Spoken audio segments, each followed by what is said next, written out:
কি নাম আপনার স্যার? কিশোর দত্ত। তো কোথা থেকে এসেছেন আপনি? আমার বাড়ি হচ্ছে কাটোয়া লাইনে সোমরা বাজার, কালনার আগে স্টপেজ।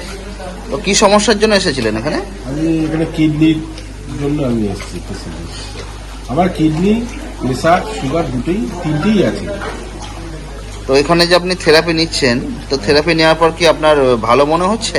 হ্যাঁ, শরীর প্রচুর হালকা হয়েছে। আগের থেকে অনেক শরীরে যে রোগ যে ভাবটা ছিল সেটা কেটে গেছে। এখন আমি ফিট, নিজেকে মনে হচ্ছে কোনো সুস্থ আছে। তো আগে যখন এখানে এসেছিলেন তখন ওজন কত ছিল আর এখন ওজন কত আছে? তখন ওজন ছিল আমার 85 কেজি, এখন হয়েছে সেটা 76 কেজি, আজকে 500 হয়েছে। আজকে 76 কেজি 500। ওজনটা অনেকটা কমে গেছে আপনার। একটা কমেছে। তো এখানে থেরাপি নিয়ে অসুবিধা কিছু হচ্ছে না তো? কিছু অসুবিধা হচ্ছে, মন তো ভালোই লাগে। ভালোই লাগে। তো এখানকার স্টাফ, এখানকার ডাক্তারবাবুদের ব্যবহার কেমন? সবারই ব্যবহার খুবই ভালো, এর জন্য আরো সুস্থ হয়ে যাবে রোগী।